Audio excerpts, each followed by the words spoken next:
Tatlong anak. Ang mga salitang yon ay parang bombang sumabog sa gitna ng pinakatahimik na silid sa buong Makati.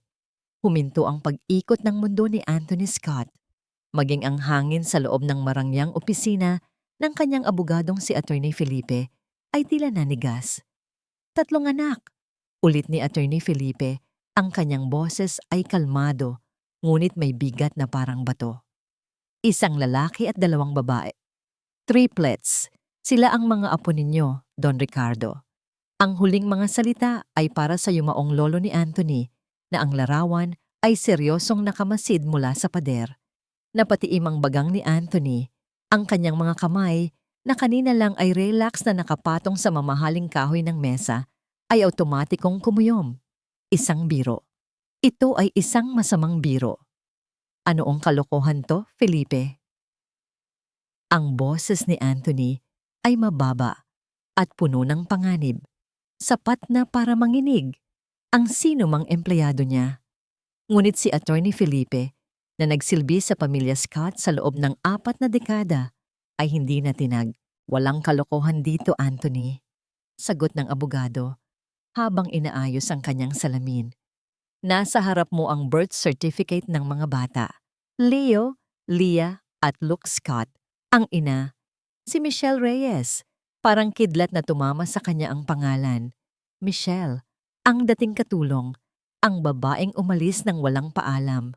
Ang babaeng, ayon sa kanyang pagkakaalam, ay tumanggap ng malaking halaga para mawala sa buhay niya. At ngayon, may mga anak sila? 3? Isang tawa ang kumawala sa lalamunan ni Anthony. Isang tawa na walang bahid ng saya. Puno ito ng galit at hindi paniniwala. Imposible. Kung totoo yan, bakit ngayon ko lang malalaman? Bakit hindi niya ako hinabol, hinuthutan? Dahil iyon ang kagustuhan ng iyong lolo, paliwanag ni Attorney Felipe habang binubuklat ang isa pang pahina ng testamento. At dito nakasalalay ang iyong mana. Nawala ang nangisi ni Anthony. Ang buong Scott Empire, patuloy ng abogado, ang lahat ng kumpanya, lahat ng ari-arian, lahat ng pera, ay mapupunta sa iyo sa isang kondisyon. Huminga ng malalim si Anthony.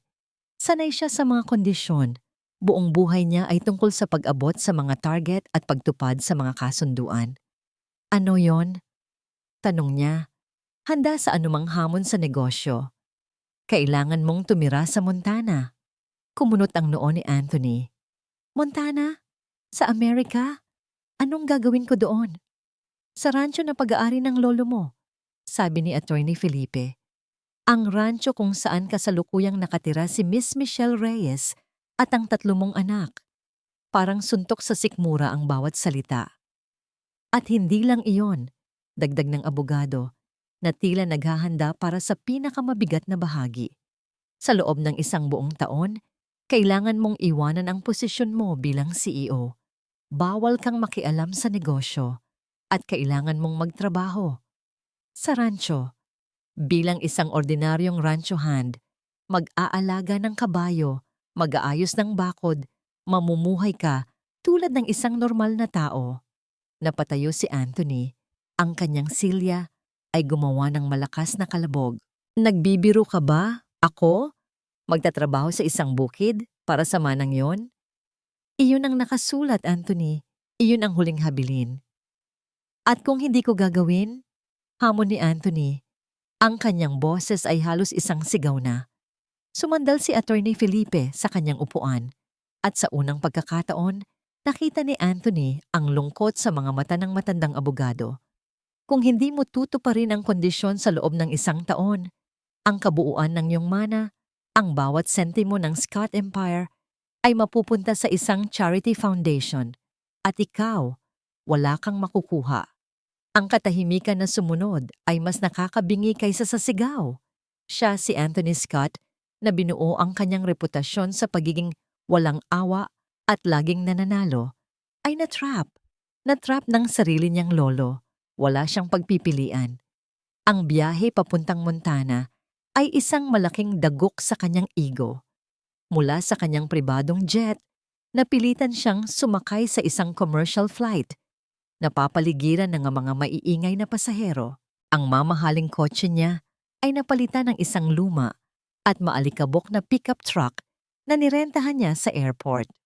Habang nagmamaneho siya sa kahabaan ng daan na tila walang katapusan, na napapaligiran lamang ng mga damuhan at malalayong kabundukan, naramdaman niya ang unti-unting pagkawala ng kanyang kapangyarihan. Dito, ang pangalang Anthony Scott ay walang halaga. Dito, siya ay isang estranghero. Nang sa wakas, ay narating niya ang address na nasa papel, isang simpleng gate na gawa sa kahoy ang sumalubong sa kanya. Sa malayo, natanaw niya ang isang bahay na luma, malayo sa mansyon na kanyang inaasahan. Ito ay isang simpleng bahay bukid na may bakod na nangangailangan ng pagkumpuni. Bumaba siya ng sasakyan, ang kanyang sapatos na gawa sa Italianong katad ay agad na lubog sa malambot na lupa. Dala ang isang maliit na maleta at ang bigat ng buong mundo sa kanyang mga balikat. Naglakad siya papunta sa pintuan. Bawat hakbang ay parang isang pag-amin ng pagkatalo. Kumatok siya ng 3 beses, malakas, desidido. Narinig niya ang mga yabag mula sa loob, papalapit.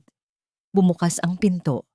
At doon, tumigil muli ang pag-ikot ng kanyang mundo.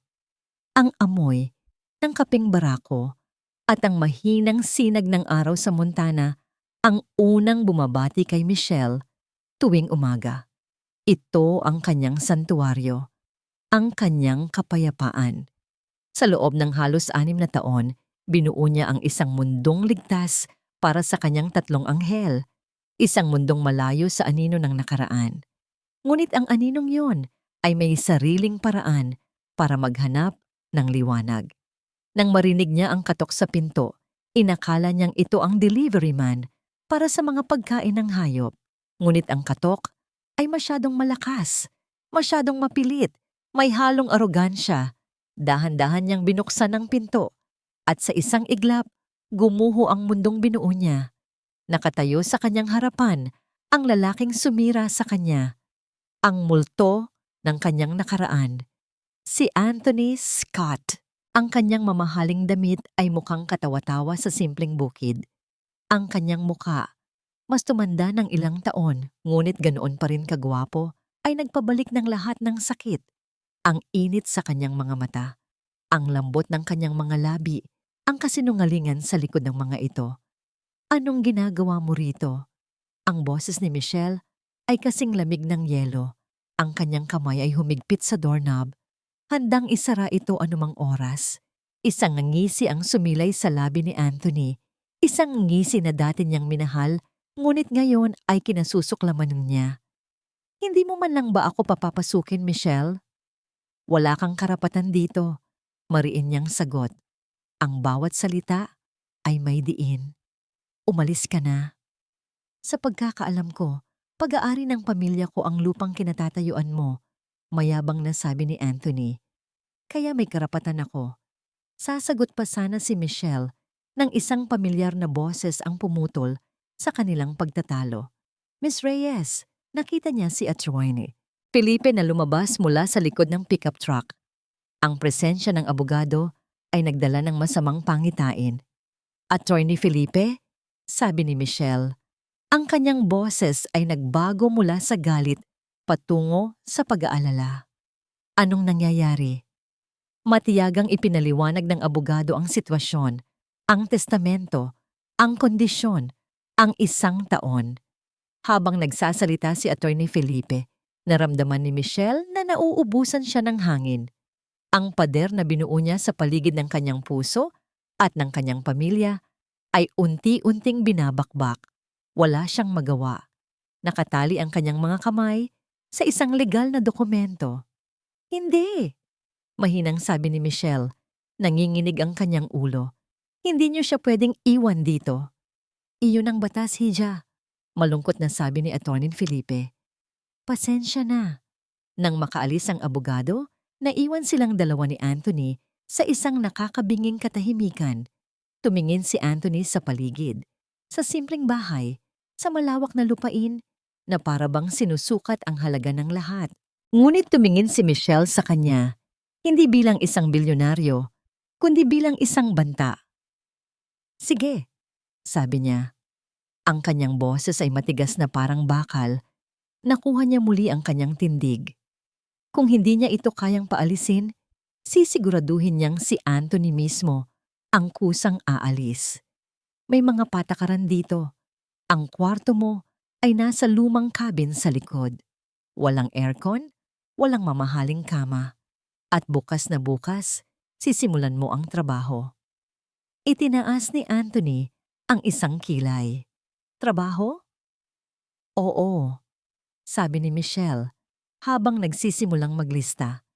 Maglilinis ka ng kuwadra ng mga kabayo. Aayusin mo ang mga nasirang bakod sa kanlurang bahagi. Ikaw ang magbubuhat ng lahat ng sako ng pagkain ng mga hayop. At kung may oras ka pa, kailangan mong damuhan ang buong hardin gamit ang iyong mga kamay. Nakita niya ang pagbabago sa mukha ni Anthony. Ang yabang ay napalitan ng pagkainis. Magaling. Sa sandaling iyon, 3 maliliit na boses ang narinig niya mula sa likod bahay. Mama, Mama, tingnan niyo po yung nakuha naming bulaklak. Automatikong lumingon si Anthony sa direksyon ng mga boses at doon, sa ilalim ng puno ng mansanas, nakita niya sila. 3 magkakaparehong bata, tumatakbo papalapit sa bahay, 1 lalaki at 2 babae.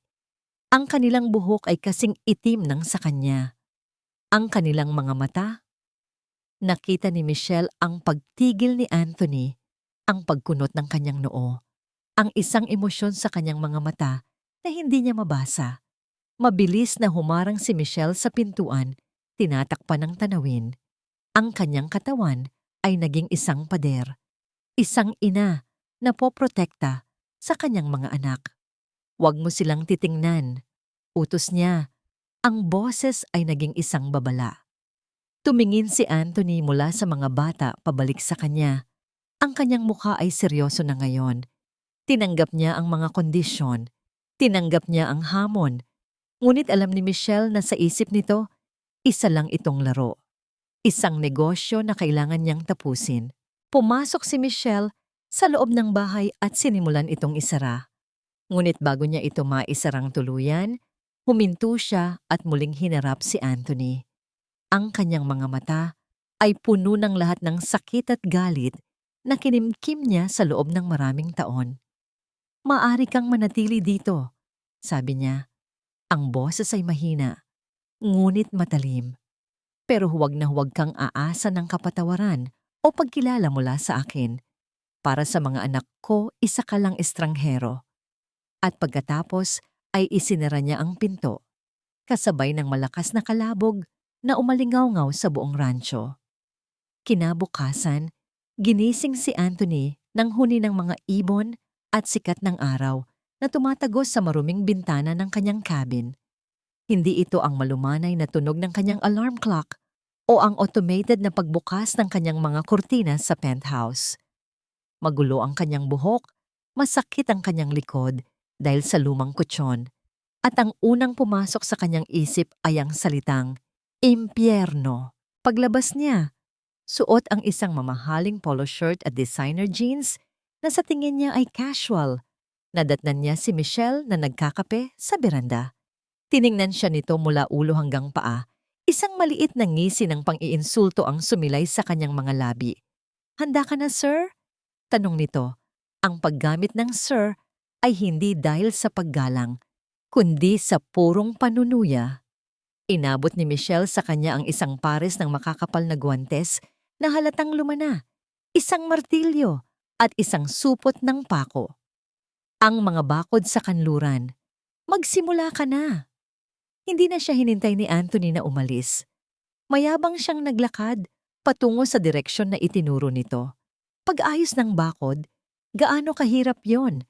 Nagpapatakbo siya ng isang multibilyong pisong kumpanya. Tiyak na mas madali ito kaysa sa pagharap sa board of directors. Maling-mali siya. Ang araw ay nakakapasong init. Ang hangin ay puno ng alikabok. Ang mga kamay niya Nasanay lamang sa pagpirma ng mga tseke at paghawak ng ballpen, ay agad na namula at nagkapaltos kahit may suot na guwantes. Ang bawat palo niya ng martilyo sa pako ay tumatama sa kahoy, sa hangin, sa sarili niyang daliri. Kahit saan, maliban sa pako mismo, ang pawis ay tumutulo sa kanyang noo, dumidikit sa kanyang mamahaling damit. Ang pabango niyang nagkakahalaga ng libo-libo ay hinaluan na ngayon ng amoy ng dumi at pawis. Mula sa malayo nakikita niya si Michelle na nagpapatuloy sa sarili nitong mga gawain, ngunit alam niyang paminsan-minsan ay sumusulyap ito sa kanya. At sa bawat sulyap, nararamdaman niya ang kasiyahan nito sa kanyang paghihirap. Nakakahiya, nakakababa ng pagkatao. Ilang oras ang lumipas at isang maliit na bahagi pa lang ng bakod ang nagagawa niya at mukha pa itong mas masahol kaysa dati. Napasandal siya sa isang poste, hingal na hingal at napasigaw sa inis. Arg! Isinipa niya ang isang bato sa lupa. Ano ba itong pinasok niya? Habang nagpapahinga, narinig niya ang mahihinang tawanan. Sa ilalim ng lilim ng isang malaking puno, nakita niyang naglalaro ang tatlong bata, ang kanyang mga anak. Tinitingnan nila siya, nagbubulungan, at pagkatapos ay tumatawa. Pinagtatawanan nila siya, ang sarili niyang mga anak. Isang kakaibang kirot ang naramdaman niya sa kanyang dibdib. Hindi ito galit, ito ay lungkot. Pinilit niyang huwag silang pansinin at bumalik sa trabaho. Ngunit habang abala siya sa pakikipagbuno sa isang matigas na pako, isang maliit na sigaw ang kanyang narinig. Aray! Automatiko siyang napalingon. Nakita niya ang isa sa mga batang babae, si Leah, na nadapa malapit sa isang tumpok ng mga bato. Umiiyak ito, hawak ang kanyang maliit na tuhod, walang pag-aalinlangan, walang pag-iisip. Binitawan niya ang martilyo at tumakbo palapit sa bata. Maging siya ay nagulat sa bilis ng kanyang reaksyon. Okay ka lang? Tanong niya. Ang kanyang boses ay mas magaspang at mas alanganin kaysa sa inaasahan niya. Lumuhod siya sa harap ng bata. Hindi sigurado sa dapat gawin. Umiling si Leah habang pinupunasan ang kanyang mga luha gamit ang likod ng kanyang kamay. May maliit na galos sa kanyang tuhod, may kaunting dugo. Kinuha ni Anthony ang kanyang panyo mula sa bulsa. Isang panyo na gawa sa seda na mas mahal pa yata sa buong linggong pagkain ng pamilyang ito. At dahan-dahang pinunasan ang sugat. Shh! Tahan na, bulong niya. Hindi siya sanay mag-comfort ng bata. Wala siyang alam sa mga bata. Pero sa sandaling iyon, parang may kung anong instingto ang gumalaw sa kanya. Tumigil sa pag-iyak si Leah at tumitig sa kanya. Ang mga mata nito ay kasing kulay ng kay Anthony. Malaki at bilog. Hindi na po masakit, sabi ng bata. Sabay singhot. Tumango si Anthony, medyo awkward. Mabuti, mag-ingat ka sa susunod. Tatayo na sana siya para bumalik sa trabaho nang hawakan ni Leah ang kanyang kamay. Natigilan si Anthony. Ang liit ng kamay nito. Mainit. May kinuha si Leah mula sa bulsa ng kanyang palda. Isang maliit na bato. Makinis, bilog at kulay abo. Inilagay niya ito sa palad ni Anthony. Para sa'yo po, sabi ni Leah nang nakangiti. Kumunot ang noo ni Anthony. Bato? Oo, masayang sagot ng bata. Yan ang pinakamaganda kong bato. Lucky charm ko iyan. Pero dahil tinulungan mo ako, sa'yo na lang. Bago pa makasagot si Anthony, tumakbo na si Leah pabalik sa mga kapatid nito na para bang walang nangyari. Naiwan si Anthony na nakaluhod sa damuhan, nakatulala sa maliit at walang kwentang bato sa kanyang palad. Sa mundo niya, ang mga regalo ay sinusukat sa presyo. Kotse, alahas, stocks. Pero ang batong ito ang unang regalo na natanggap niya na walang kapalit. Tumingin siya sa direksyon ng bahay. Nakita niya si Michelle sa bintana, nakatingin sa kanya. Mabilis itong umiwas ng tingin at nawala. Pero nakita ni Anthony ang pagbabago sa ekspresyon nito. Hindi na ito purong galit, may halong gulat. Gabing iyon, sa loob ng mainit at masikip na cabin, nakahiga si Anthony sa matigas na kama. Masakit ang buong katawan niya. Ang mga paltos sa kamay niya ay humahapdi. Gutom siya dahil hindi niya halos nagalaw ang tuyong isda na hinanda ni Michelle para sa hapunan. Pero hindi siya makatulog. Inilabas niya ang bato mula sa bulsa ng kanyang jeans. Itinaas niya ito at pinagmasdan sa liwanag ng buwan. Isa lang itong simpleng bato. Walang halaga sa merkado. Pero nang hawakan niya ito, naramdaman niya ulit ang init ng maliit na kamay ni Leah. Napabuntong hininga si Anthony Scott, ang bilyonaryong sanay sa karangyaan, habang mahigpit na hinahawakan ng isang pirasong bato sa kanyang dibdib. Sa unang pagkakataon, sa loob ng maraming taon, naramdaman niyang may halaga siya. Hindi dahil sa pera niya, kundi dahil sa isang simpleng kabutihan na ginawa niya. At natatakot siyang aminin sa sarili na gusto niya pa itong maramdaman ulit. Nag-uumpisa pa lang ang gabi nang magbago ang ihip ng hangin sa Montana. Hindi ito ang karaniwang simoy na nagpapagalaw sa mga damuhan. Ito ay mabigat, malamig, at amoy lupa. Alam na alam ni Michelle ang ibig sabihin nito, bagyo. Nagmamadali siyang isara ang mga bintana sa kusina habang naririnig ang unang dagundong ng kulog sa malayo. Sanay na siyang harapin ang mga ganitong gabi ng mag-isa. Siya ang padre de pamilya, ang ilaw ng tahanan, at ang tagapagtanggol ng kanyang 3 anak. Walang ibang gagawa nito para sa kanya. Biglang namatay ang ilaw. "Mama!" Sabay-sabay na sigaw ni Leo, Leah, at Luke mula sa sala.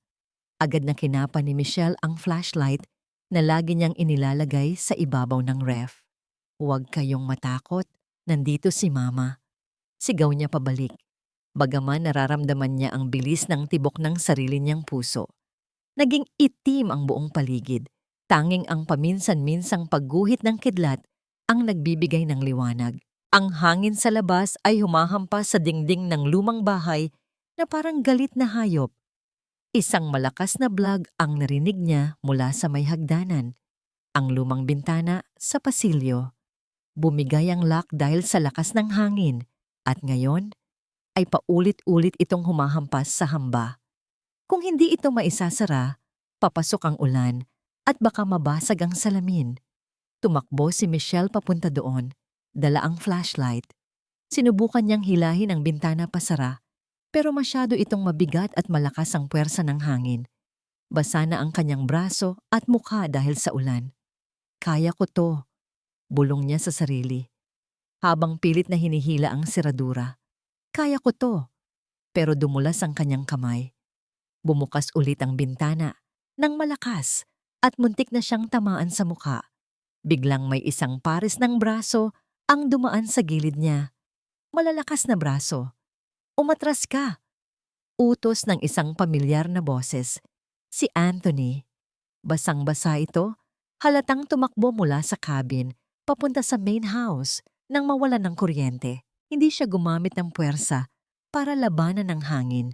Sa halip, hinintay niya ang tamang tiyempo ng paghinto ng hangin at sa isang mabilis na galaw, hinila niya ang bintana at ibinaba ang lock.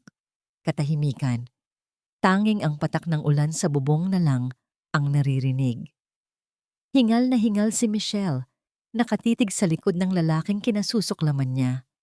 Sa dilim, na tanging kidlat lang ang nagbibigay liwanag, nakita niya ang balangkas ng katawan nito. Matikas, matibay. Humarap si Anthony sa kanya. "May iba pa bang sira?" tanong nito.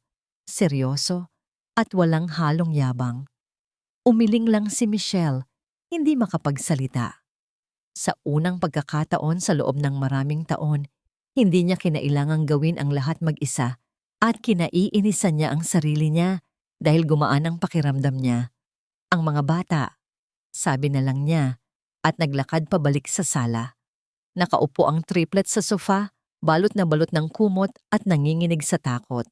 Agad na nagsindi si Michelle ng mga kandila at inilagay sa gitna ng mesa. Ang mainit na liwanag ay nagbigay ng kaunting kapanatagan sa silid. Umupo si Anthony sa isang silya sa gilid, malayo ng kaunti sa kanila. Hindi siya nagsasalita, nakamasid lang. "Mama, natatakot po ako," sabi ni Luke, habang yumayakap sa kapatid. "Wala yan, baby. Kulog lang yan." Pag-aalo ni Michelle habang hinahaplos ang buhok ng anak. "Gusto niyo ba ng kwento?" Tumango ang mga bata. Pero bago pa makapagsimula si Michelle, nagsalita si Anthony. "May alam akong kwento." Napatingin ang lahat sa kanya. Maging si Michelle ay nagulat. Ang bilyonaryong si Anthony Scott magkukwento sa mga bata? "Tungkol saan po?" tanong ni Leah, ang pinakamatapang sa tatlo. Umupo ng maayos si Anthony. Mukha siyang hindi komportable, parang nasa gitna ng isang board meeting na hindi siya handa. Tungkol sa isang hari na mayaman, sobrang yaman. "May castle siya?" tanong ni Leo. "Oo," sagot ni Anthony. "May castle siya na gawa sa salamin at marami siyang ginto, pero nawala ang korona niya." Nakita ni Michelle ang bahagyang pagkunot ng noo ni Anthony, tila nag-iimbento na lang habang nagsasalita. "Saan po napunta?" tanong ulit ni Leah. Nahulog sa putikan," sagot ni Anthony. Kaya kailangan niyang bumaba at maghukay. At habang naghuhukay siya, na-realize niya na mas masaya palang maglaro sa putik kaysa umupo sa trono. Napahagikgik ang mga bata. "Ang pangit naman po ng kwento mo," prangkang sabi ni Luke. Nanlaki ang mata ni Michelle. "Luke!" Pero sa gulat niya, tumawa ng mahina si Anthony. "Oo nga, hindi ako magaling sa kwento. Mas magaling ako sa math." Nagpatuloy ang gabi ng ganon. Ang bagyo sa labas ay nagngangalit, pero sa loob ng maliit na sala, sa ilalim ng liwanag ng kandila, may kakaibang kapayapaan. Pinanood ni Michelle si Anthony habang sinusubukan nitong sagutin ang mga tanong ng mga bata tungkol sa kung bakit tumutunog ang kulog. Ipinaliwanag niya ito gamit ang science. Seryoso pero matiyaga. Nakita ni Michelle ang isang anino ng Anthony na minahal niya noon. Ang Anthony, bago ang pera, bago ang kapangyarihan. Nang makatulog na ang mga bata sa sofa, binuhat isa-isa ni Michelle ang mga ito para lagyan ng unan. Nanatiling nakaupo si Anthony sa silya, nakatingin sa apoy ng kandila. "Salamat," mahinang sabi ni Michelle. Hindi niya gustong sabihin, pero kailangan. Sa bintana at sa pag-aliw sa kanila. Hindi tumingin si Anthony. "Trabaho ko yon, nasa kontrata. 'Di ba? Maintenance." Bumalik na naman ang pader. Ang lamig sa boses nito. Naupo si Michelle sa kabilang dulo ng sofa. Ang katahimikan at ang dilim ay nagbigay sa kanya ng lakas ng loob na itanong ang bagay na bumabagabag sa kanya sa loob ng 6 na taon. "Bakit, Anthony?" Tumingin ito sa kanya. Ang mga mata nito ay madilim, hindi mabasa. "Bakit ang ano? Bakit mo kami iniwan?" Nanginginig ang boses ni Michelle. "Nang sabihin kong buntis ako, bakit bigla ka na lang nawala? Bakit hindi ka man lang nagpaalam?" Isang mapait na ngiti ang sumilay sa labi ni Anthony. Tinitigan niya si Michelle at sa mga mata nito, nakita ni Michelle ang matinding sakit at galit na pilit nitong tinatago. "Huwag kang magmaang-maangan, Michelle," sagot ni Anthony. Halos pabulong pero parang kutsilyo sa talim. "Alam mo ang sagot. Pinili mo kung ano ang mas mahalaga sa'yo. Nakuha mo na ang gusto mo, hindi ba?" Kumunot ang noo ni Michelle. Anong pinagsasabi niya? Pinili? Ang tanging pinili niya ay ang buhay ng mga anak niya nang itaboy siya ng pamilya Scott.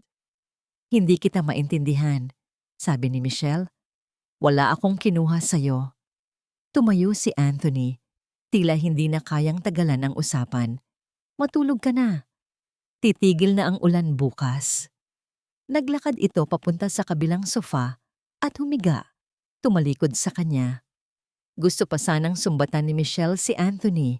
Gusto niyang isigaw na wala siyang kasalanan. pero pagod na siya. At sa tono ng boses ni Anthony, parang sarado na ang isip nito. Humiga na rin si Michelle sa tabi ng mga bata. Binabantayan ang bawat paghinga nila. Ang mga salita ni Anthony ay paulit-ulit sa isip niya. Pinili mo kung ano ang mas mahalaga sa'yo. Nagising si Michelle nang tumama ang sikat ng araw sa kanyang mukha. Tahimik na ang paligid. Wala na ang bagyo. Dahan-dahan siyang bumangon para hindi magising ang mga bata. Tumingin siya sa kabilang sofa. Nandoon pa rin si Anthony, mahimbing na natutulog. Ang kanyang mukha ay relax. Walang bahid ng pagiging arogante o galit. Mukha siyang bata. Ang kanyang isang kamay ay nakapatong sa kanyang dibdib. Lumapit si Michelle para ayusin ang kumot na nahulog sa sahig. Akmang ilalagay niya ito sa katawan ni Anthony nang mapansin niya ang laman ng kamay nito. Nakakuyom ang palad ni Anthony pero may nakasilip, ang bato. Ang simpleng, walang kwentang bato na ibinigay ni Leah kahapon. Hawak-hawak ito ni Anthony sa kanyang pagtulog na parang isang mamahaling diamante na ayaw niyang mawala. Napatigil si Michelle. Ang pintig ng puso niya ay bumilis, hindi dahil sa takot, kundi dahil sa isang emosyon na matagal na niyang kinalimutan. Tinitigan niya ang mukha ng lalaking natutulog. Marahil ay hindi siya ang halimaw na iniisip niya. Maayos na sana ang lahat. 3 linggo na ang lumipas mula noong gabing iyon ng bagyo. Hindi naging madali ang buhay sa rancho, pero unti-unti nang nasasanay ang katawan ni Anthony sa hirap. Ang kanyang mga palad, na dati makinis, ngayon ay magaspang na at puno ng kalyo. Pero may kakaibang satisfaction siyang nararamdaman tuwing nakikita niyang maayos ang bakod o malinis ang kwadra. Mas nag-improve din ang pakikitungo ni Michelle. Hindi pa ito mainit, pero nawala na ang matinding puot sa mga mata nito. Paminsan-minsan, inaabutan siya nito ng merienda sa hapon nang walang halong masamang tingin. At ang mga bata, tinatawag na siyang Tito Tony. Isang umaga, habang nagkukumpuni si Anthony ng pintuan ng kamalig, narinig niya ang tunog na hindi nababagay sa katahimikan ng Montana. Ang ugong ng isang makina. Hindi ito tunog ng traktor o lumang pick-up. Ito ay pino, malakas at mahal. Lumingon siya at nakita ang isang itim na SUV na dahan-dahang pumapasok sa gate. Kuminang ang makintab na kaha nito sa ilalim ng araw. Isang malaking insulto sa maalikabok na paligid. Bumilis ang tibok ng puso ni Anthony. Kilala niya ang kotseng iyon. Huminto ang sasakyan sa tapat ng bahay. Bumukas ang pinto sa backseat at bumaba ang isang babae. Nakasuot ito ng puting dress na halatang galing sa pinakamahal na butik sa Paris, malalaking salamin sa mata, at sapatos na may mataas na takong na agad lumubog sa malambot na lupa. Isabella, bulong ni Anthony, ang kanyang boses ay puno ng babala. Si Isabella Montenegro, ang babaeng dapat sana'y pakakasalan niya. Isang kasunduan para sa negosyo higit sa pag-ibig. Naglakad si Anthony palapit. Pinupunasan ang marurumi niyang kamay sa kanyang pantalon. Anong ginagawa mo rito? Tinanggal ni Isabella ang kanyang salamin at ngumiti. Isang ngangiti na perpekto sa mga magazine covers pero walang init. Tiningnan niya si Anthony mula ulo hanggang paa. Ang ilong niya ay bahagyang kumulubot sa dumi sa damit nito. "Oh, Anthony," sabi nito. Ang boses ay malambing pero puno ng panghuhusga. "Look at you. Mukha kang trabahador." "Umalis ka na, Isabella," madiin na sabi ni Anthony. "Wala kang lugar dito." "I missed you too, darling," sagot nito sabay lapit para halikan siya sa pisngi. Pero umiwas si Anthony. Sa sandaling iyon, bumukas ang pinto ng bahay. Lumabas si Michelle, dala ang basket ng labahan. Natigilan ito nang makita ang bisita. Nakita ni Anthony ang pagbabago sa mukha ni Michelle. Ang pagtataka ay napalitan ng paghihinala nang makita nito ang lapit ni Isabella sa kanya. "Sino siya?" tanong ni Michelle. Ang boses ay malamig.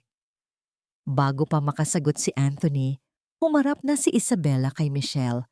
Ang nangiti nito ay nanatili, pero ang mga mata nito ay nanuri.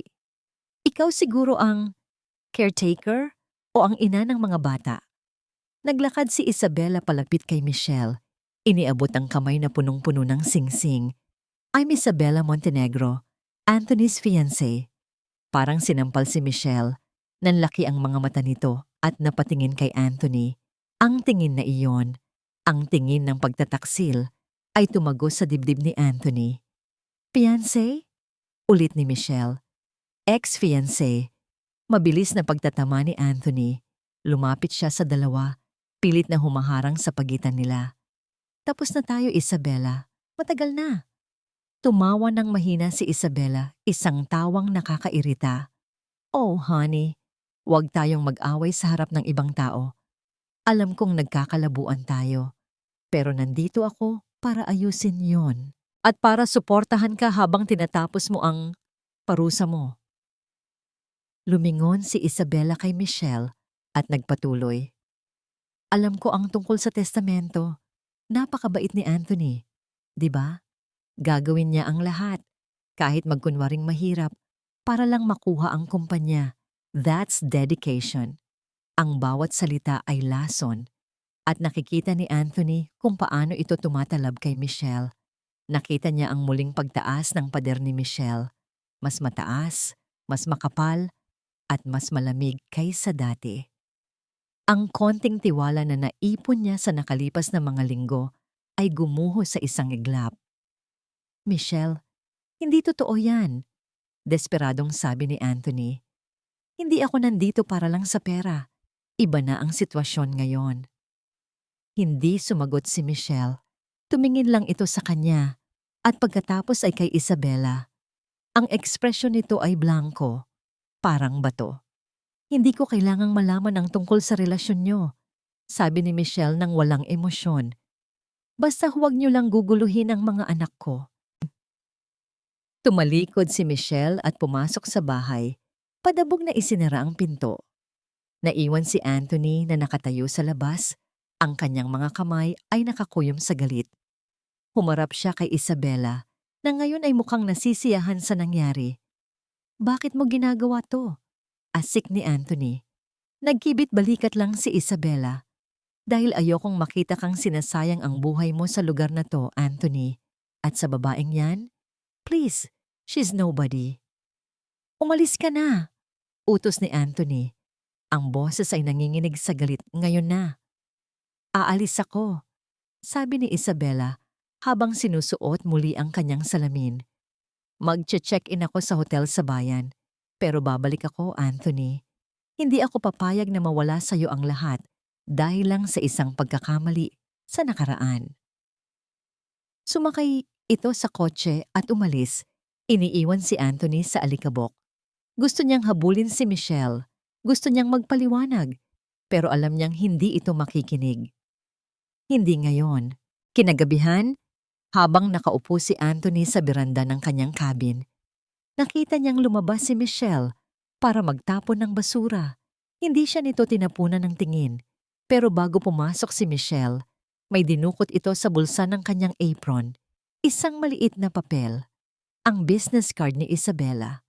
Naalala ni Anthony ang nakita niya kanina bago umalis ang kotse ni Isabela.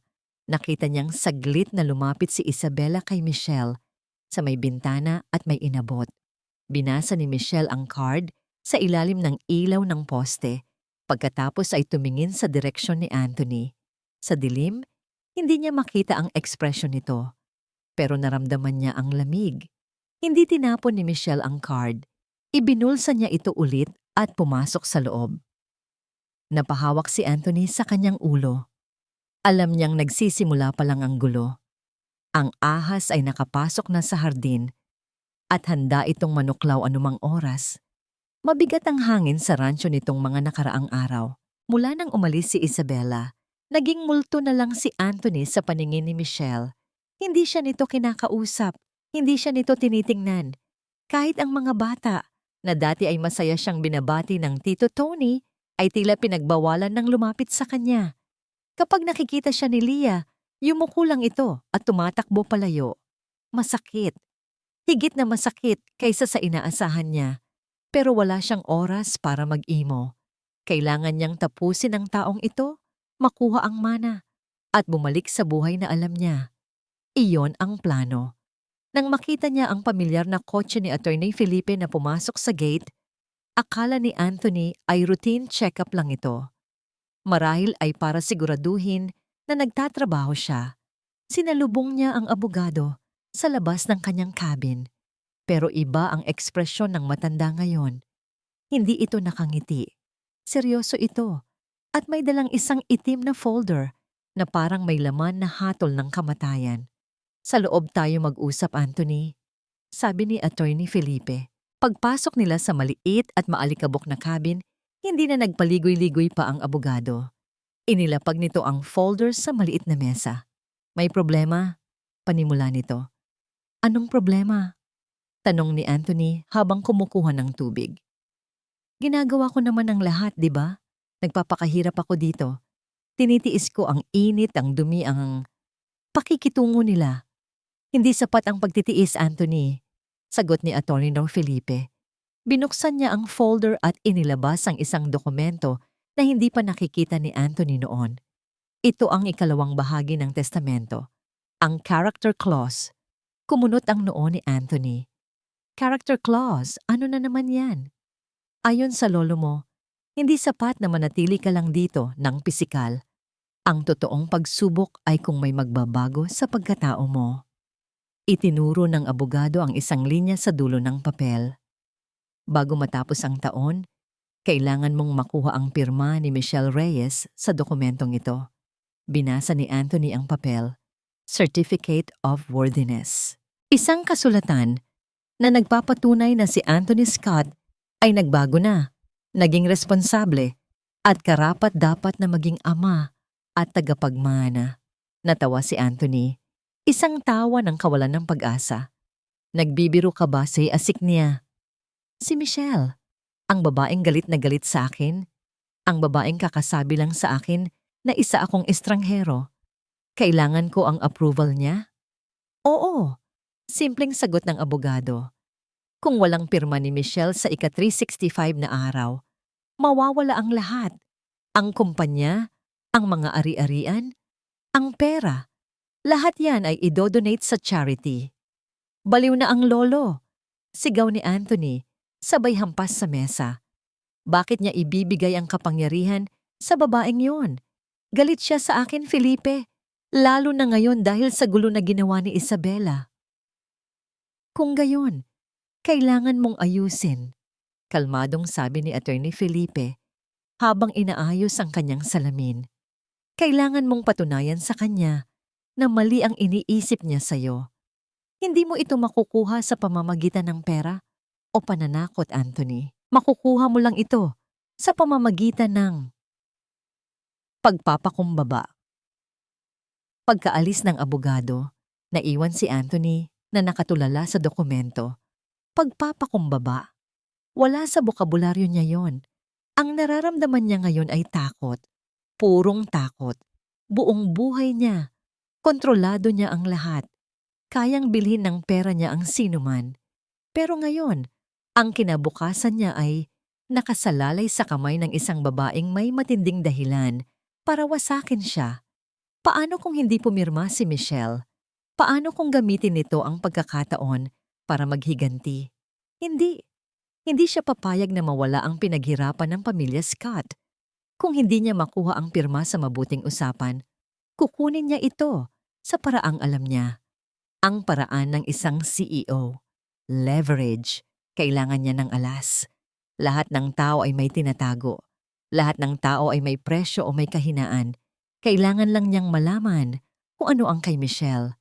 Nanginginig ang kamay na kinuha niya ang kanyang cellphone.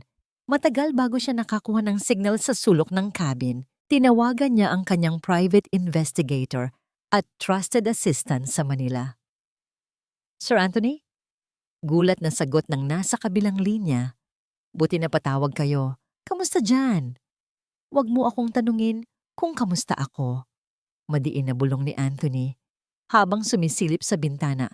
para siguraduhing walang tao. Makinig ka. May ipapagawa ako sa'yo at kailangan ko ito agad. Ano po yun, sir? I want a full background check on Michelle Reyes, utos ni Anthony. Ang kanyang boses ay malamig at desidido.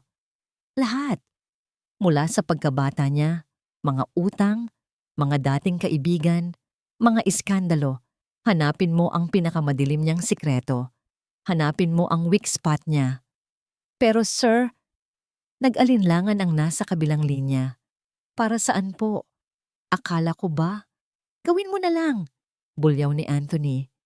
Kailangan ko ng panakot. Kailangan ko ng leverage para mapapirma siya. Kung hindi, mawawala ang kumpanya sa atin. Naiintindihan mo ba? Oo po, sir. Sisimulan ko na. Siguraduhin mong may makukuha ka, dagdag pa ni Anthony. Kailangan ko siyang mapasunod, sa ayaw at sa gusto niya. Ibinaba ni Anthony ang telepono, ang kanyang puso ay kumalabog sa kanyang dibdib. Alam niyang mali ito. Alam niyang ito ang eksaktong klase ng gawain na kinasusuklaman ni Michelle. Pero desperado na siya. Ito lang ang paraan para mabuhay siya. Huminga siya ng malalim at tumalikod para lumabas ng cabin. At doon, halos tumigil ang kanyang puso. Nakatayo sa may pintuan si Michelle. Hawak nito ang isang basket ng mga bagong pitas na gulay. Ang mukha nito ay namumutla at ang mga mata ay nanlalaki sa gulat at sakit. Binitawan ni Michelle ang basket. Gumulong ang mga kamatis at talong sa sahig. Michelle! Mahinang sambit ni Anthony, parang naubusan ng boses. Tinitigan siya nito. Ang mga luha ay nagsisimulang mamuo sa gilid ng mga mata.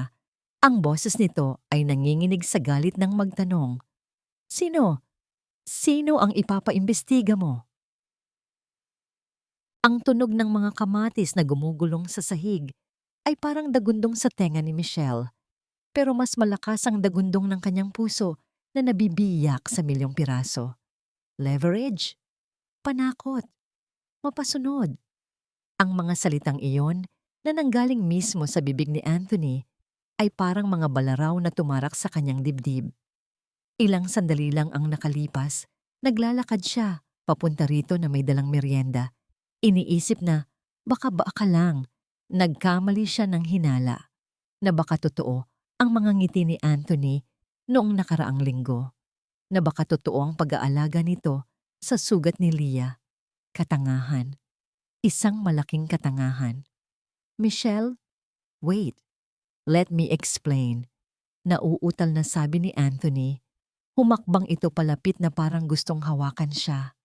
Huwag mo akong hahawakan, sigaw ni Michelle.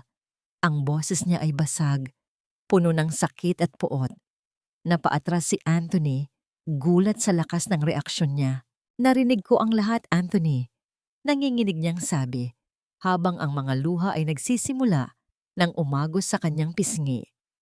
Background check, panakot, leverage. Yan ba ang tingin mo sa amin, sa pamilya ko? Isang problema na kailangang solusyonan gamit ang blackmail? Hindi ganun yun. Depensa ni Anthony. Pero nakita ni Michelle ang guilt sa mga mata nito. Desperado lang ako. Kailangan ko ang pirma mo, Michelle. Kung hindi mo pipirmahan ang papel, mawawala ang lahat sa akin. Ang kumpanya, ang legacy ni Lolo. Tumawa si Michelle ng mapakla. Pirma, kaya ka ba nagpapanggap na mabait? Kaya ka ba nakikipaglaro sa mga anak ko? Para makuha ang pirma ko? Hindi ako nagpapanggap sa mga bata. Mabilis na sagot ni Anthony. Totoo yon. Sinungaling! Asik ni Michelle. Paano mo nasasabing totoo yon kung sa likod namin naghahanap ka ng baho ko para takutin ako? Ang kapal ng mukha mo. Tumalikod si Michelle at tumakbo pabalik sa main house. Narinig niya ang pagtawag ni Anthony sa pangalan niya, pero hindi siya lumingon. Bawat hakbang ay palayo sa kasinungalingan. Pagpasok niya sa bahay, agad niyang nilock ang pinto. Sumandal siya dito, hinahapo, habang ang luha ay tuloy-tuloy sa pagpatak. Biglang tumunog ang kanyang cellphone sa bulsa ng kanyang apron. Isang notification. Kinuha niya ito. Nanginginig ang mga kamay. Isang mensahe mula sa unknown number. Pero alam niya kung kanino galing ito. Binuksan niya ang mensahe. Walang text. Isang picture lang. Screenshot ng isang email conversation. Ang sender, Anthony Scott. Ang recipient, Attorney Felipe. Ang subject, disposal strategy. Binasa ni Michelle ang nilalaman at pakiramdam niya ay masusuka siya. Felipe, once makuha ko ang pirma ni Michelle, siguraduhin nating wala na silang habol sa lupa. I want them evicted immediately. Ibebenta ko ang rancho. Ayokong may matirang ebidensya ng pagkakamaling ito. Nabagsak ni Michelle ang cellphone sa sahig. Totoo nga, tama si Isabela. Ang lahat ng ito, ang pagpunta dito, ang pagtitiis sa init, ang pakikipaglaro sa mga bata, ay bahagi lang ng isang malupit na plano. Evicted immediately. Ibebenta ang rancho. Gusto niyang paalisin ang mga anak niya sa nag-iisang tahanan na kinalakihan nila. Mama, napapitlag si Michelle. Sa may pintuan ng kusina, nakatayo ang tatlong bata, si Leah, Leo, at Luke. Nakatingin sila sa kanya, ang mga mata ay puno ng pag-aalala. Bakit ka po umiiyak? Tanong ni Leah. Lumapit ito at niyakap ang binti niya. Lumuhod si Michelle at niyakap ng mahigpit ang tatlo niyang anghel.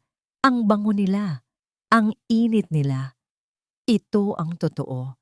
Ito lang ang mahalaga. At muntik na niyang hayaang sirain ito ng isang halimaw. Wala ito, baby. Pagsisinungaling niya habang pinupunasan ng luha. Masakit lang ang ulo ni Mama. Nasaan po si Tito Tony? Tanong ni Luke. Sabi niya, tuturuan niya ako magpalipad ng saranggola ngayon. Parang piniga ang puso ni Michelle. Nakikita niya ang pag-asa sa mata ng anak. Naniwala si Luke kay Anthony. Huminga ng malalim si Michelle. Kailangan niyang maging matatag. Kailangan niyang protektahan sila. Hindi na siya makakapunta, Luke. Malumanay na sabi ni Michelle. Tinitigan niya ang bawat isa sa kanila. Makinig kayo sa akin. Si Tito Tony, alis na siya. Hindi na siya babalik. Po? Nalungkot ang mukha ni Leo. Bakit po? Ayaw na po ba niya sa amin? Hindi, anak. Hindi kayo ang may kasalanan. Sabi ni Michelle, pinipigilan ng paghikbi. Masama siyang tao. Hindi siya para dito. Hindi siya family. Nang makita niya ang lungkot sa mukha ng mga bata, ang galit sa puso niya ay naging apoy. Hindi niya mapapatawad si Anthony sa pagbibigay ng pag-asa sa mga anak niya. At pagkatapos, ay wawasakin lang ito. May kumatok ng malakas sa pinto. Michelle, buksan mo to. Please, pag-usapan natin to. Boses ni Anthony. Desperado. Tumayo si Michelle. Pinunasan niya ang huling patak ng luha sa kanyang mukha. Wala na ang lungkot. Ang natira na lang ay ang tapang ng isang ina. Dito lang kayo. Utos niya sa mga bata. Naglakad siya papunta sa pinto at binuksan ito ng padabog. Nakatayo doon si Anthony, pawisan at mukhang nag-aalala. May hawak siyang papel, ang Certificate of Worthiness na ipinakita sa kanya ni Attorney Felipe noong una. Michelle, please, yung narinig mo kanina, mali ang intindi mo. Hindi ko gagawin yon. Yung email na nakita mo. Paano mo nalaman ang tungkol sa email? Putol ni Michelle. Nanlilisik ang mga mata. Wala akong sinabing may nakita akong email unless alam mong totoo yon. Natigilan si Anthony. Ang totoo, nakita niya ang cellphone ni Michelle sa sahig habang sumisilip sa bintana. Pero sa mata ni Michelle, ito ay kumpirmasyon ng kanyang kasalanan. Umalis ka na, marining sabi ni Michelle. Hindi ako aalis hanggat hindi mo pinipirmahan to. Pakiusap ni Anthony, iniabot ang papel. Kailangan ko to, Michelle. Buhay ko ang nakasalalay dito. Tinitigan ni Michelle ang papel na nagsasabing karapat-dapat si Anthony. Ang papel na magbibigay sa kanya ng bilyon-bilyon habang sila ay itatapon sa kangkungan. Hinablot ni Michelle ang papel mula sa kamay ni Anthony. Sumilay ang pag-asa sa mukha ni Anthony. Salamat. Salamat, Michelle. Pero sa halip na pirmahan, nilukot ni Michelle ang papel sa harap mismo ng mukha ni Anthony. Nilukot niya ito hanggang sa maging isang maliit na bola ng basura. Ito, sabi ni Michelle, ang boses ay nanginginig sa galita. Ito ang halaga ng pagkatao mo. Ibinato niya ang nilukot na papel sa dibdib ni Anthony. Gusto mo ng pirma ko. Hinding-hindi mo makukuha yan. Kahit lumuhod ka, kahit mamatay ka. Hinding-hindi ako pipirma para sa isang demonyong katulad mo. Michelle, layuan mo ang mga anak ko. Pagtatapos ni Michelle. At sa sandaling makita pa kita dito sa lupain ko bukas, tatawag ako ng pulis. Tapos na ang laro mo, Anthony Scott. Isinara niya ang pinto sa mukha nito. At sa pagkakataong ito, nilock niya ang double deadbolt. Napaupo si Michelle sa sahig, yakap ang sarili. Tapos na, nanalo siya. Naprotektahan niya ang pamilya niya. Pero bakit parang siya ang natalo? Bakit parang dinudurog ang puso niya? Nakatayo si Anthony sa harap ng nakasarang pinto. Hawak ang nilukot na papel sa kanyang kamay. Ang Certificate of Worthiness. Ang papel na dapat magliligtas sa kanyang mana, ngayon ay isa na lamang basura. Pero hindi ang papel ang iniisip niya. Ang nasa isip niya ay ang mga mata ni Michelle. Ang sakit at ang pagkadismaya na nakita niya doon. At ang isang salitang binanggit nito, email, eviction. Bulong ni Anthony sa sarili. Ibebenta ang rancho. Kailanman ay hindi niya binalak na paalisin sina Michelle. Sa katunayan, plano niyang ibigay ang titulo ng lupa sa mga bata kapag nakuha na niya ang kumpanya. May nagmaniobra nito, may nagpadala ng pekeng mensahe, at iisang tao lang ang may kakayahan at motibong gawin yun.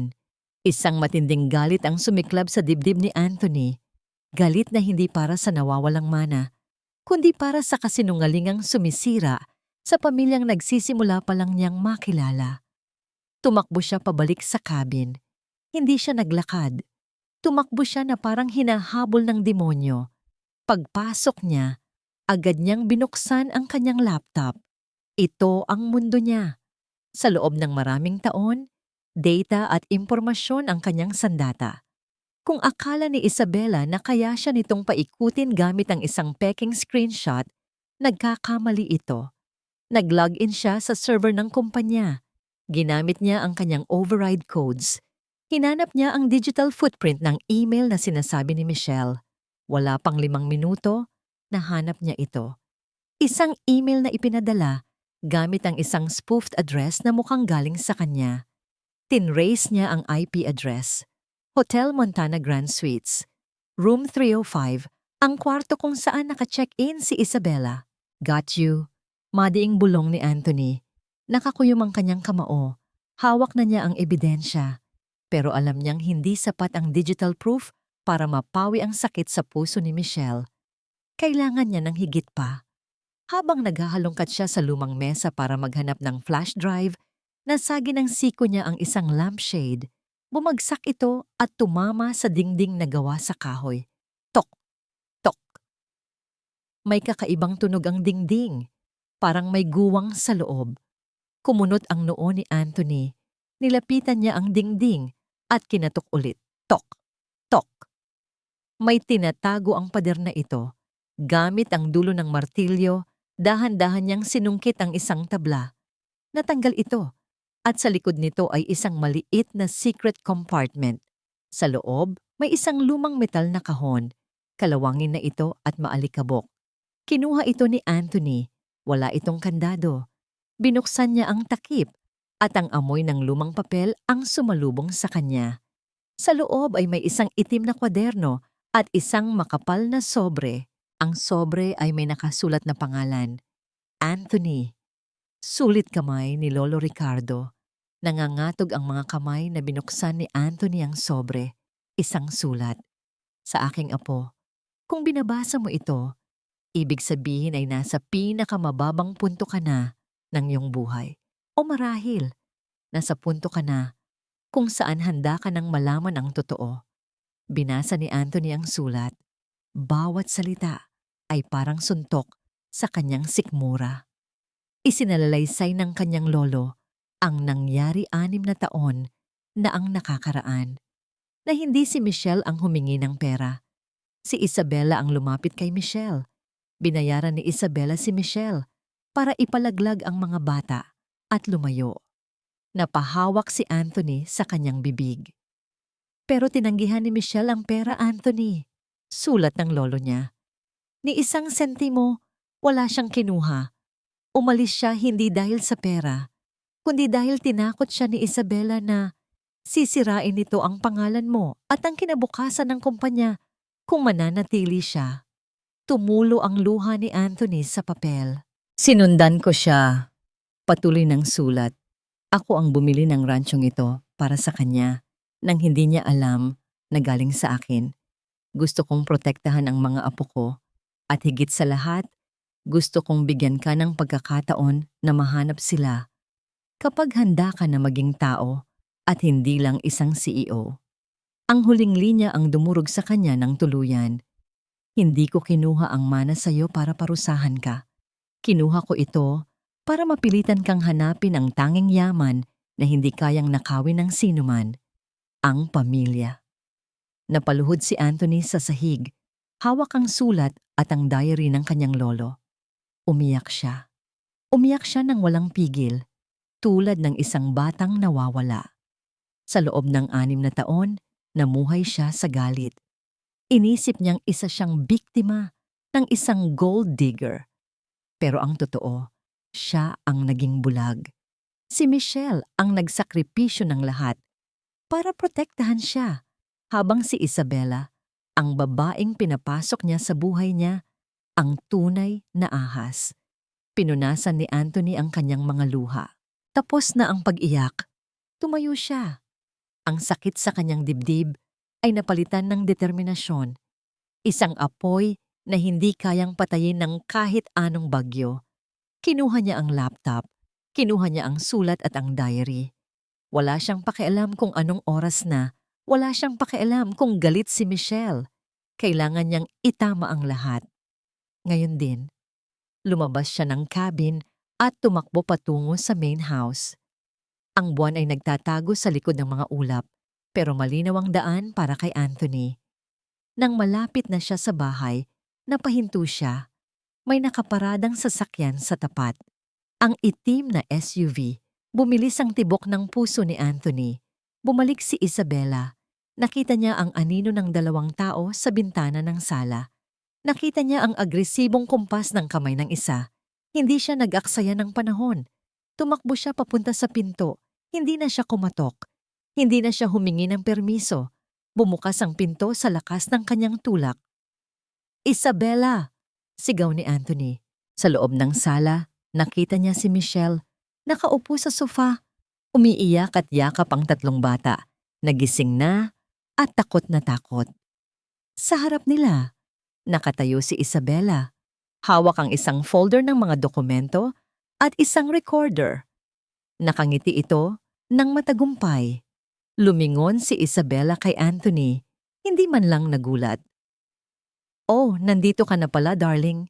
Sabi nito ng malumanay. Parang nanonood lang ng sine. Sakto, pinapapirma ko lang si Michelle sa kasunduan ng pag-alis nila para matapos na ang lahat.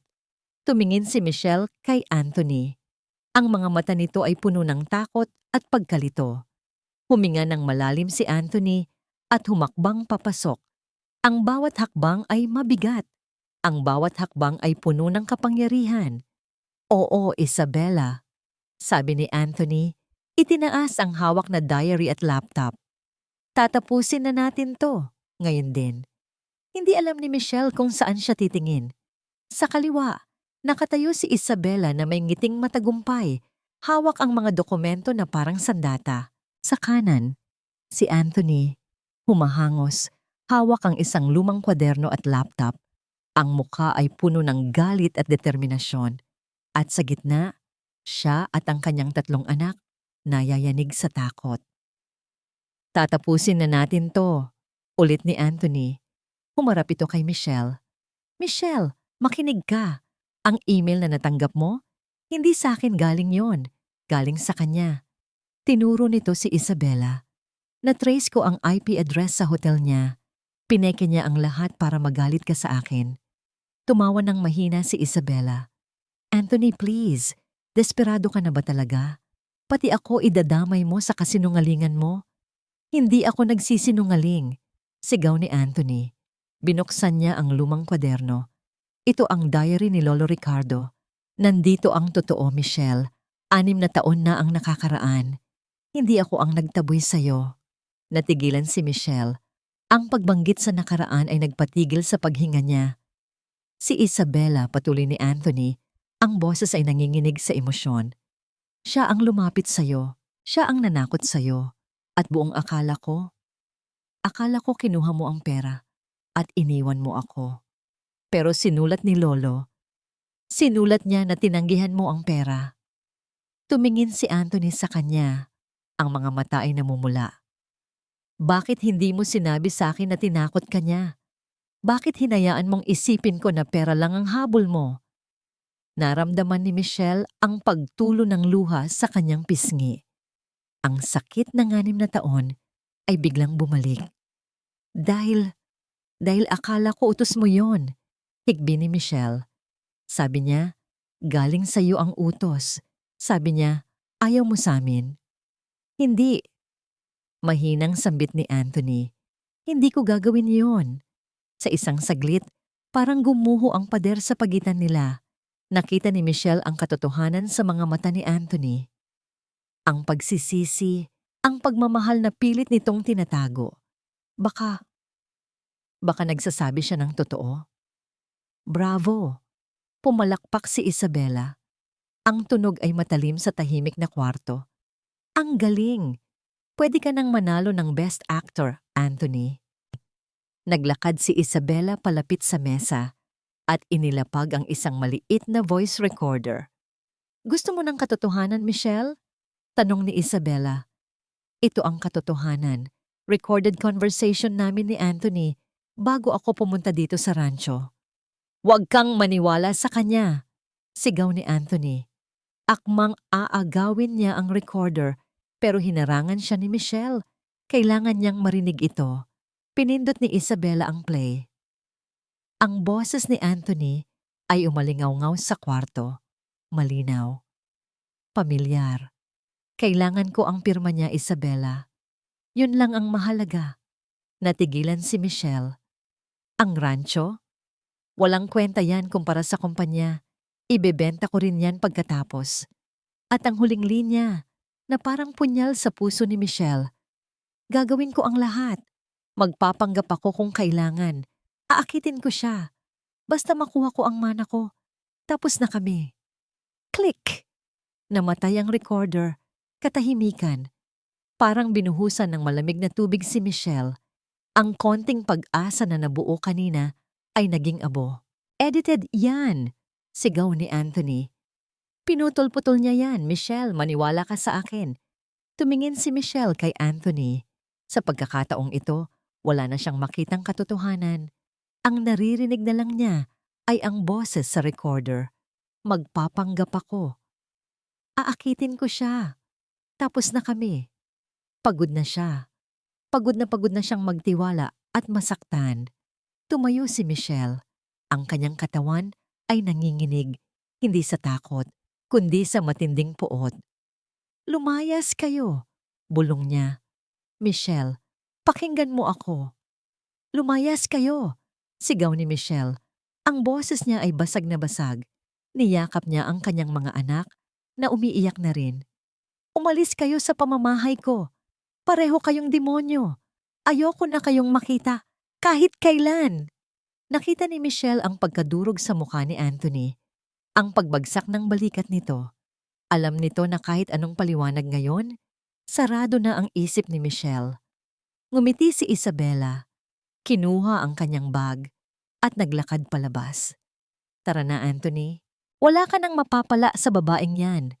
Tinitigan ni Anthony si Michelle sa huling pagkakataon.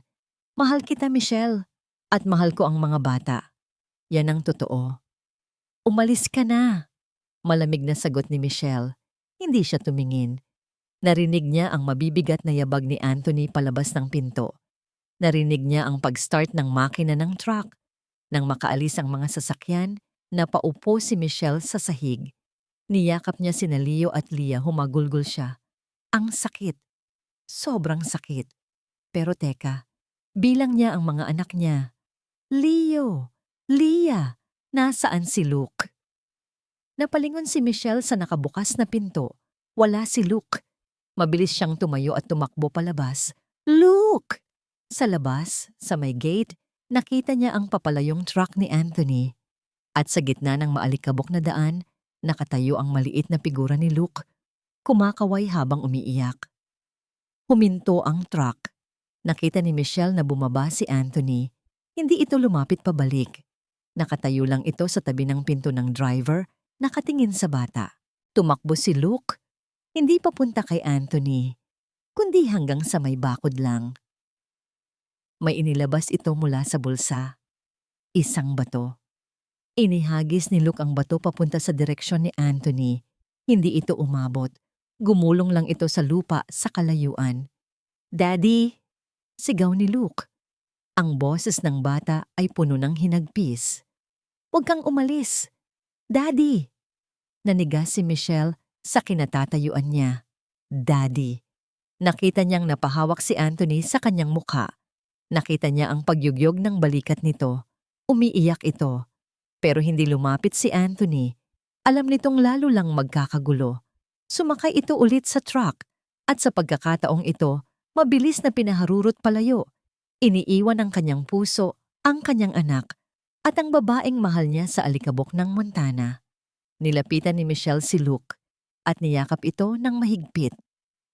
Wala na siya, anak, bulong ni Michelle, habang ang sarili niyang puso ay nadudurog kasabay ng paglaho ng ilaw ng sasakyan sa dilim. Wala na siya. Lahat ay nawala. Last call for boarding. Flight 702 bound for Manila. Ang boses mula sa speaker ay umalingaw-ngaw sa halos walang tao na waiting area ng airport. Nakaupo si Anthony sa isang metal na upuan, nakatulala sa kawalan. Sa tabi niya ay ang kanyang maleta. Sa kamay niya ay ang passport at boarding pass.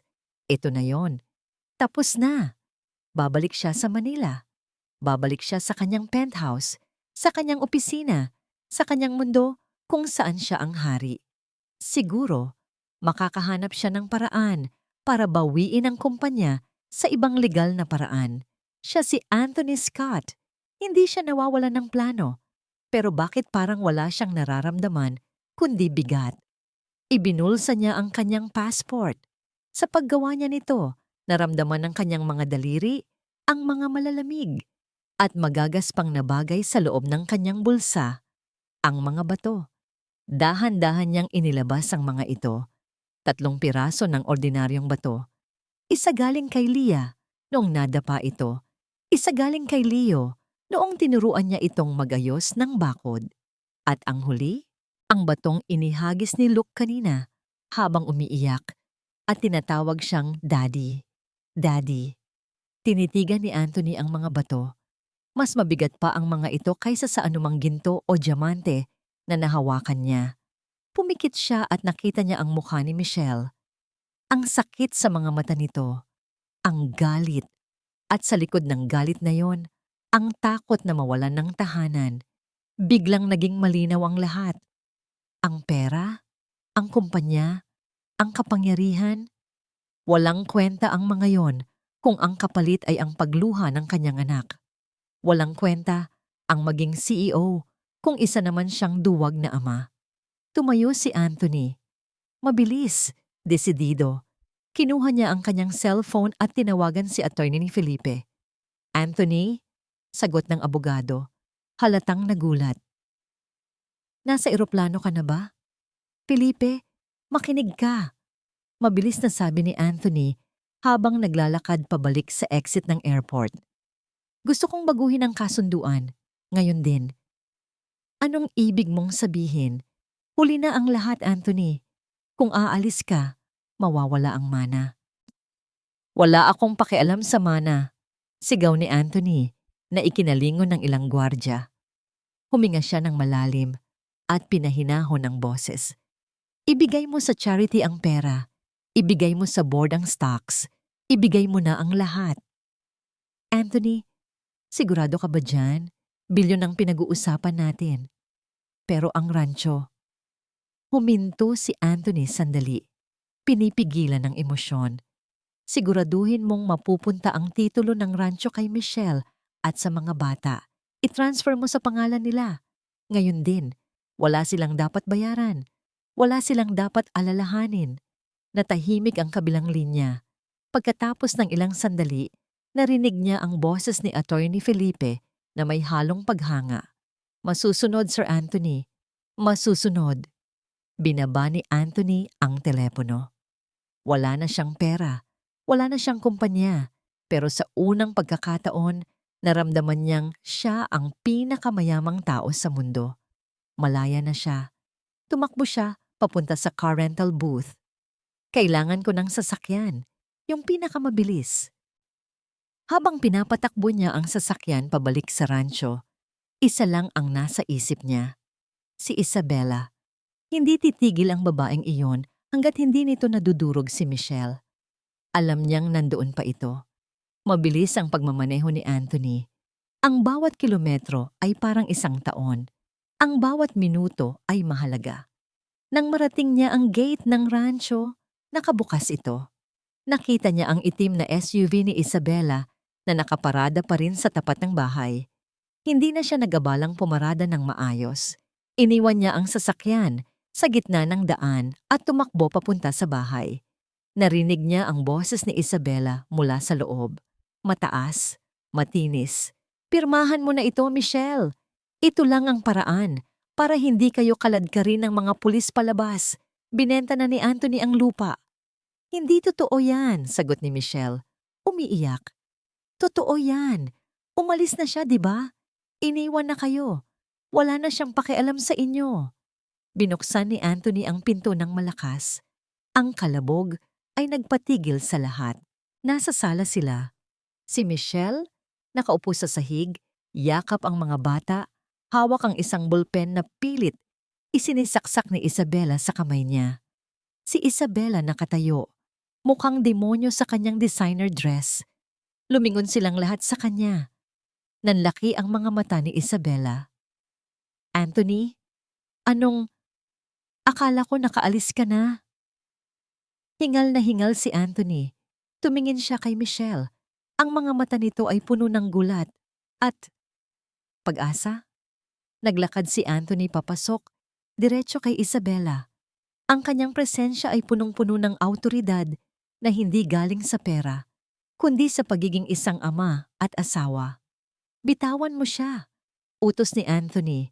Ang boses ay mababa at delikado. Anthony, honey, tinutulungan lang kita. Nauutal na sabi ni Isabela umatras ng kaunti.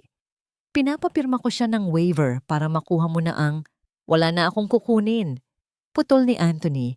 Hinablot niya ang papel mula sa kamay ni Isabela at pinunit ito sa dalawa. Dahil sa akin na ang rancho at binibigay ko na ito sa kanila. No? Gulat na tanong ni Isabela. Nababaliw ka na ba? Mawawalan ka ng lahat. Nasa akin na ang lahat ng kailangan ko, sabi ni Anthony at tumingin siya sa mga anak niya at kay Michelle. Humarap siya ulit kay Isabela at tinuro ang pinto. Ngayon, lumayas ka sa pamamahay ko at kapag nakita pa kita malapit sa pamilya ko, ipaparanas ko sa iyo kung paano lumaban ng isang Scot na walang mawawala. Nanatiling nakatayo si Michelle, hindi makagalaw sa kinatatayuan niya. Ang tunog ng pagpunit ng papel ay parang musika sa kanyang pandinig. Sa harap niya, nakita niya ang pagbabago sa mukha ni Isabela. Ang mapagmataas ng ngiti ay napalitan ng purong pagkagulat at pandidiri. Seryoso ka ba, Anthony?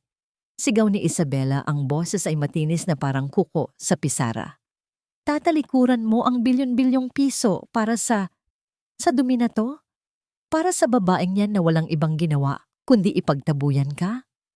Humarang si Anthony sa pagitan ni Isabela at nang mag-iina.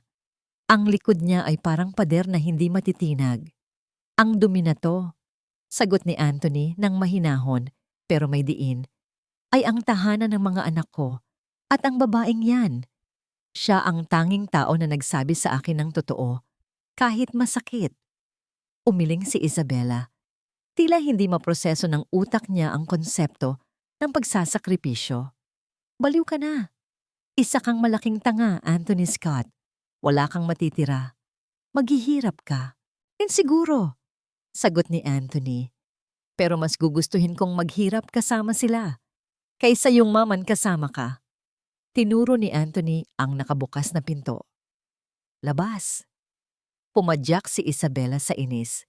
Inayos niya ang kanyang buhok at tiningnan si Michelle nang masama sa huling pagkakataon. Magsama kayo sa impyerno. Tumalikod ito at nagmarch sa palabas. Ilang sandali pa, narinig nila ang pag-alis ng SUV. Ang ingay ng makina ay unti-unting nawala sa dilim ng gabi. Katahimikan.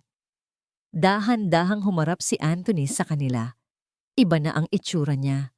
Wala na ang yabang ng isang CEO. Gusot ang damit, magulo ang buhok, at pawisan. Pero sa paningin ni Michelle, hindi pa siya naging ganito kagwapo. Tumingin si Anthony sa mga bata, tapos kay Michelle. Yumuko siya tila hiyang-hiya. Aalis na rin ako, mahinang sabi ni Anthony.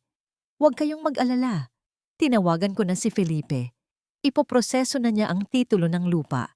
Sa inyo na ito. Wala kayong babayaran. Wala nang manggugulo sa inyo. Tumalikod siya para umalis. Akala niya siguro ay tapos na ang lahat dahil wala na siyang maibibigay na pera. Daddy? Tumakbo si Luke. Sumunod si Leah at Leo. Niyakap ng tatlong bata ang mga binti ni Anthony nang mahigpit. Halos mawalan ng balanse si Anthony. Napaluhod siya sa sahig at niyakap ang kanyang mga anak. Umiyak siya. Ang bilyonaryong hindi marunong umiyak ay humahagulgol na ngayon sa sahig ng isang lumang bahay. Pinanood sila ni Michelle habang ang mga luha ay patuloy sa pag-agos sa kanyang pisngi. Sa loob ng 6 na taon, binuo niya ang kanyang sarili para maging matapang. Nagtayo siya ng pader, pero sa isang iglap, gumuho ang lahat ng iyon dahil sa nakita niyang sakripisyo. Iniwan niya ang lahat, pera, kapangyarihan, kinabukasan, para sa kanila. Dahan-dahang lumapit si Michelle. Naramdaman ni Anthony ang presensya niya. Tumingala ito. Ang mga mata ay puno ng takot at pag-asa. Michelle, simula niya, sorry. Sorry sa lahat. Wala na akong maibibigay sa'yo. Wala na akong pera. Wala na akong... Shh! Pagpapatahimik ni Michelle. Lumuhod siya sa harap ni Anthony, kapantay ng mga mata nito. Akala mo ba pera ang kailangan namin? Malumanay na tanong ni Michelle. Akala mo ba kaya ako galit ay dahil wala kang binigay na pera noon? Umiling si Anthony. Galit ako kasi akala ko, hindi kami sapat para sa'yo. Paliwanag ni Michelle, hinawakan ang pisngi ni Anthony. Ang magaspang na pisngi na hindi na inahit. Pero ngayong gabi, pinatunayan mong mali ako. Napapikit si Anthony sa haplos ng kamay ni Michelle. Napansin na ni Michelle ang nakakuyom na kamao ni Anthony. Ano yan? Tanong niya. Dahan-dahang ibinuka ni Anthony ang kanyang palad. Doon, nakahiga ang 3 piraso ng bato. Ang bato ni Leah na may dugo. Ang bato ni Leo na may putik. At ang bato ni Luke na may luha. Ito lang ang kayamanan na naiuwi ko. Basag na boses na sabi ni Anthony. Wala nang iba. Napangiti si Michelle sa gitna ng kanyang luha. Kinuha niya ang mga kamay ni Anthony at inilagay ang mga ito sa kanyang pisngi. Sobrang yaman mo, Anthony. Bulong niya. Dahil yan ang mga bagay na hindi nabibili. Tinitigan siya ni Anthony, tila hindi makapaniwala sa naririnig. Napatawad mo na ba ako? Tumingin si Michelle Sa mga mata ng lalaking minahal niya noon at minamahal niya pa rin ngayon, wala na ang galit, wala na ang puot.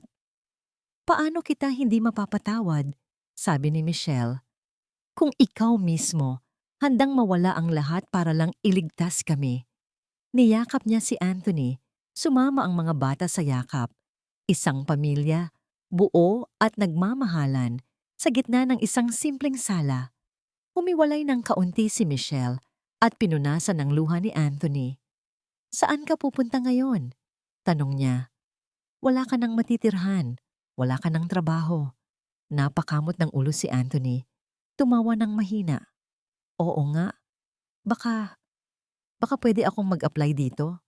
Magaling naman ako mag-ayos ng bakod." Medyo. Natawa si Michelle. Natawa rin ang mga bata. Ang tunog ng tawanan ay pumuno sa bahay na matagal nang tahimik. Tumayo si Michelle at inabot ang kamay niya kay Anthony para tulungan itong tumayo. "Hindi kami tumatanggap ng aplikante," sabi ni Michelle nang may ngiti. Bumagsak ang balikat ni Anthony. "Ganoon ba?" Hinawakan ni Michelle nang mahigpit ang kamay niya. Idiniin ang mga bato sa palad nito. Pero dugtong ni Michelle, ang kanyang mga mata ay nagniningning sa pagmamahal. "Tumatanggap kami ng tatay at ng asawa." Napatigil si Anthony. "Welcome home, Anthony," bulong ni Michelle, at sa sandaling iyon, alam ni Anthony na nakuha na niya ang pinakamahalagang mana sa buong mundo. 6 na buwan na ang nakalipas. Kung titingnan ng lumang Anthony Scott, siguradong mandidiri ito sa kasalukuyang Anthony. Nakatayo siya sa harap ng kalan, suot ang isang apron na may drawing ng teddy bear, regalo ni Leah. Amoy bawang at mantika ang buong kusina. Ang kanyang mga kamay, na dati humahawak ng mamahaling ballpen, ngayon ay bihasa na sa paghawak ng sandok. Sunog na naman ang sinangag, no? Napalingon si Anthony at nakita si Michelle na pababa ng hagdan. Karga ang basket ng mga bagong labang damit. Nakangiti ito. Isang ngiti na umaabot hanggang sa kanyang mga mata. Ang pinakamagandang tanawin na nakikita ni Anthony araw-araw. "Excuse me," depensa ni Anthony habang pinapatay ang apoy. "Hindi ito sunog. Caramelized ang tawag dyan. Culinary art." Natawa si Michelle at lumapit sa kanya. Hinalikan siya nito sa pisngi. "Sige na nga, chef. Kain na tayo." Dumating ang 3 bagyo. Sina Leo, Leah at Luke nag-uunahan sa pag-upo sa mesa. "Papa! Papa!" sigaw ni Luke. "Tingnan mo! Nakakita ako ng hugis puso na bato sa ilog." Inabot ni Luke ang isang basang bato kay Anthony. Kinuha ito ni Anthony at sinuri na parang isang diamante. "Wow! Ang ganda nito, anak. Ilalagay natin to sa collection." "Papa, ang sarap pakinggan." Noong una, ilang linggo siyang tinawag na tito ng mga bata, kahit alam na nila ang totoo. Pero noong nakaraang buwan, habang tinuturuan niya si Leo magbisikleta, bigla na lang itong lumabas sa bibig ng bata. At ngayon, ito na ang musika ng buhay niya.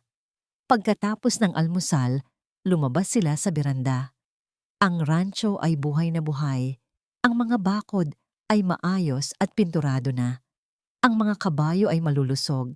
At sa gilid, may maliit na tindahan ng organic vegetables na pinapatakbo ni Michelle. Hindi sila mayaman sa pera. Ang totoo, minsan ay kinakapos pa rin sila. Pero hindi na sila natatakot. May bumusinang sasakyan sa gate.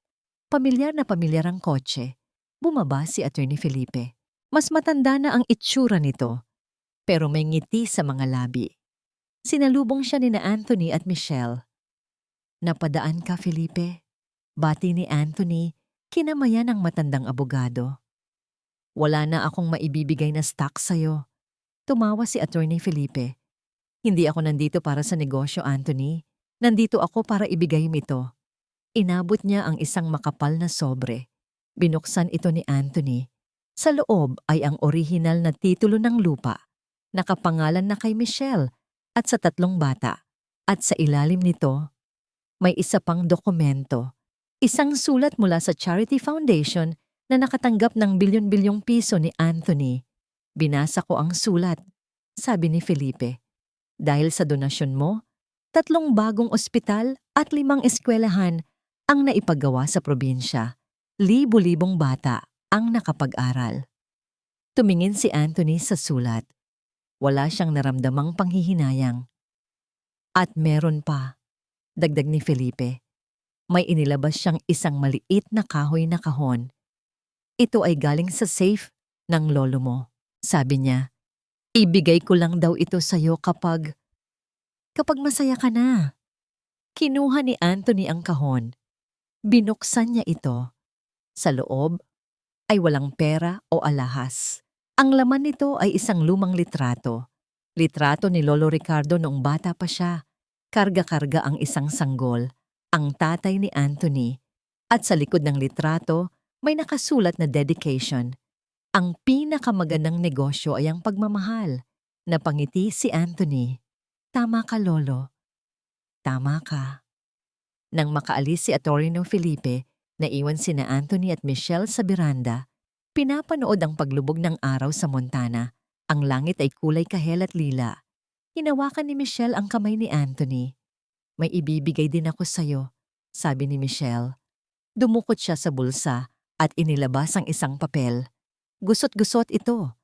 Punit-punit at pinagtagpi-tagpi gamit ang scotch tape. Ito yung Certificate of Worthiness na nilukot at ibinato ni Michelle sa kanya noong gabing iyon. Pero ngayon, may bago na itong nakasulat sa ilalim. Isang pirma. Pirma ni Michelle. Michelle? Nanginginig ang boses ni Anthony. Para saan to? Wala na ang deadline. Wala na ang mana. Alam ko. Malambing na sabi ni Michelle. Hindi ko to pinirmahan para makuha mo ang pera. Pinirmahan ko to dahil totoo na siya. Tinuro ni Michelle ang salitang worthy sa papel. Karapat-dapat ka, Anthony. Hindi dahil sa apelyido mo. Hindi dahil sa bank account mo. Kundi dahil ikaw ang lalaking pinili na manatili kahit pwede namang umalis. Hindi napigilan ni Anthony ang pagtulo ng luha. Niyakap niya si Michelle ng mahigpit. Isinisiksik ang mukha sa leeg nito. Salamat, bulong niya. Salamat sa pagbibigay sa akin ng buhay na hindi ko akalaing deserve ko. Tara na sa loob, yaya ni Michelle habang kumakawala sa yakap. Gutom na ang mga bata. Pumasok sila sa bahay. Sa ibabaw ng fireplace, sa pinakamataas at pinaka-espesyal na pwesto, wala doong mga tropeyo o mamahaling vase. Ang nandoon ay isang simpleng garapon na gawa sa salamin. At sa loob nito, kumikinang sa ilalim ng ilaw ng tahanan, ay ang koleksyon ng mga bato. Mga bato na iba't ibang hugis at kulay. Mga bato na walang halaga sa iba. Pero para kay Anthony Scott, ito ang pundasyon ng kanyang mundo. Ito ang kanyang tunay na legacy. Isinara ni Anthony ang pinto, iniwan ang lamig sa labas, at pumasok sa init ng kanyang tunay na tahanan. At dito po nagtatapos ang kwento ng pag-ibig, pagpapatawad at pagbabago ni na Anthony at Michelle. Isang taos-pusong pasasalamat po sa inyong lahat na sumabaybay, umiyak at kinilig mula sa unang kabanata hanggang sa huli. Habang isinusulat at binubuo ko ang kwentong ito, tila naging bahagi na rin ng aking buhay ang pamilya sa Montana. Sabay-sabay tayong nainis sa kayabangan ni Anthony noong una, nasaktan sa mga pinagdaanan ni Michelle, at higit sa lahat, naantig sa wagas na pagmamahal ng mga bata. Sana po ay may naiwan kaming munting aral at kirot sa inyong mga puso. Na sa mundong ito, na puno ng pagkukunwari, ang pinakamahalagang yaman ay hindi ang kintab ng ginto o ang dami ng ari-arian.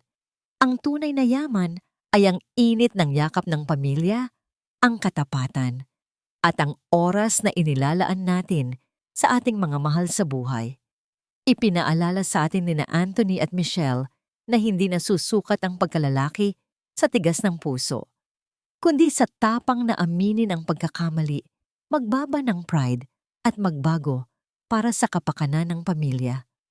Kahit gaano pa kalalim ang sugat ng nakaraan, laging may pag-asa ang pagpapatawad basta't may kasamang tapat na gawa.